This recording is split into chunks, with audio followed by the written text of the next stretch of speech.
بیت المقدس جب فتح ہوا تھا تو اس وقت وہ سارے لوگ اس کے ساتھ شامل تھے،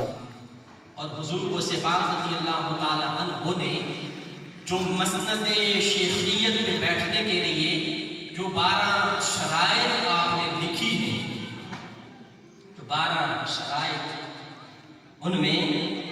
ایک یہ ہے کہ کلمہ حق بلند کرنا کسی کے سامنے، وقت کا بادشاہ مستنزل باللہ آپ کے پاس تحفے اور تحائف اشرافیوں کی تھیلیاں لے کر حضور غوث پاک رضی اللہ تعالی عنہ آپ کے پاس آیا وہ اشرافیاں دینے کے لیے، اور حضور غوث پاک رضی اللہ تعالی عنہ نے سب سے پہلے ان کو لینے سے انکار کیا۔ جب اس بادشاہ وقت کا اصرار بڑھتا گیا،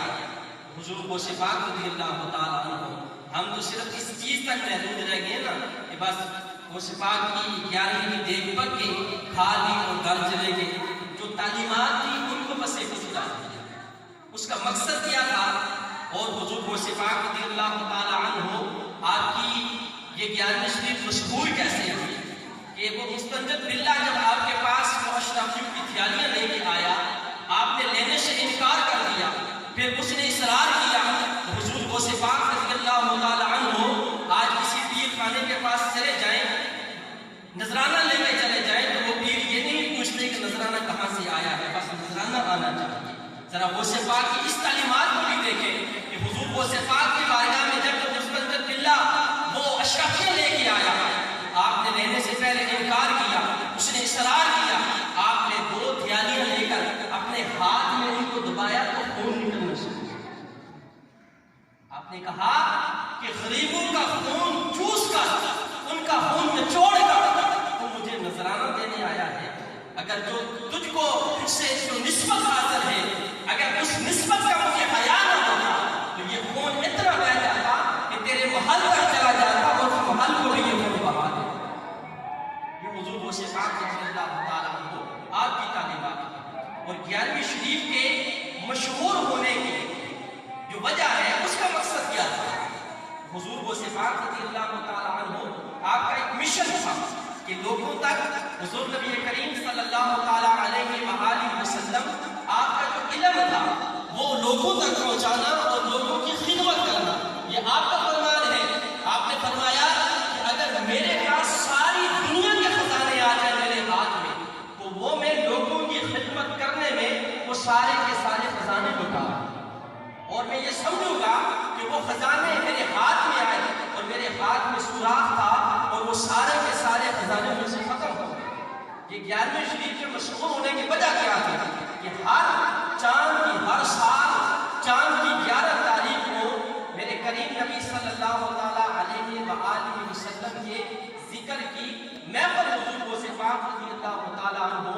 آپ سجایا کرتے تھے، اور بعد میں وہ اتنی مشہور ہوئی کہ ہر مہینے یعنی 11ویں کو آپ یعنی حضور غوث پاک رضی اللہ تعالیٰ عنہ حضور کے ذکر کی محفل سجاتے، درس و قرآن ہوتا، واعظ و نصیحت ہوتا، اور ایک قاری قرآن ایک آیت کی تلاوت کرتا اور آپ اس کی تفسیر بیان فرماتے، لوگ آتے اور ان کی خدمت میں لنگر شریف پیش کیا جاتا۔ 70 ہزار لوگوں کا مجمع آپ کے درس پہ ہوا کرتا تھا، اور محدث ابن جوزی رحمۃ اللہ تعالیٰ علیہ آپ جیسے لوگ حضور غوث پاک رضی اللہ تعالیٰ عنہ کے اس درس میں آئے، اور محدث ابن جوزی رحمۃ اللہ تعالیٰ علیہ کوئی عام شخص نہیں ہے، مختلف ہر مکاتب فکر کے لوگ جو ہیں محدث ابن جوزی رحمۃ اللہ تعالیٰ علیہ آپ کو مانتے ہیں۔ اور جب آپ پہلے تو حضور غوث پاک رضی اللہ تعالیٰ عنہ کی بارگاہ میں آپ نہیں آتے تھے، آپ کا ایک شاگرد تھا جو حضور غوث پاک کا مرید تھا، اس کے کہنے پر محدث ابن جوزی رحمۃ اللہ تعالیٰ علیہ آپ حضور غوث پاک رضی اللہ تعالیٰ عنہ کے درس میں آئے،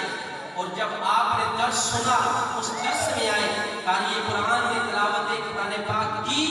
اور آپ نے اس کی تفسیر بیان کرنا شروع کی۔ کتب میں لکھا ہے، حضور غوث پاک کی سیرت میں لکھا ہے، یہ کتابوں میں لکھا ہے،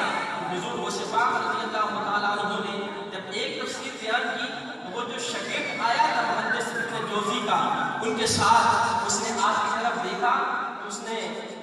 آپ نے اشارہ کیا کہ یہ مجھے بھی آتی ہے۔ 11 تفسیروں تک تک بھی آتا ہے کہ انہوں نے اشارہ کیا کہ یہ مجھے آتی ہے، لیکن حضور غوث پاک رضی اللہ تعالیٰ عنہ نے اس آیے مبارکہ کی جو قاری نے تلاوت کی 40 تفسیریں کی، اور پھر فرمایا کہ اب کال سے حال کی طرف منتقل ہوتے ہیں۔ اس وقت محدث ابن جوزی رحمۃ اللہ تعالیٰ علیہ نے آپ وجد میں آئے اور آپ نے اپنا جبہ جو تھا وہ کھاڑا تھا، تو یہ جو باتیں ہوتی ہیں نا، یہ سننے والی اور ان پہ عمل کرنے والی ہوتی ہیں۔ حضور غوث پاک رضی اللہ تعالیٰ عنہ، آپ کی سیرت کیا ہے، آپ کا علم کتنا تھا، علمی مقام کتنا تھا، اور یہ 11ویں شریف کا اصل مقصد کیا تھا؟ یہ مقصد نہیں ہے کہ لنگر کھایا اور چلا گیا، اصل مقصد جو تھا وہ علم دین حاصل کرنا اور اس پہ عمل کرنا تھا۔ تو اس لیے یہ بڑی تفصیل طلب باتیں ہوتی ہیں، اور ایسی باتیں سننے کے لیے پھر بندہ بور ہو جاتا ہے، یارا کون سی انہوں نے واقعہ سن کر دی، اصل حقیقت جو ہے وہ یہی ہوتی ہے۔ حضور غوث پاک رضی اللہ تعالیٰ عنہ، آپ کی تعلیمات کیا تھی اور ان پہ عمل کیسے کرنا چاہیے۔ اللہ ہمیں عمل کی توفیق عطا فرمائے۔ قاری محمد سراج صاحب آپ کی خدمت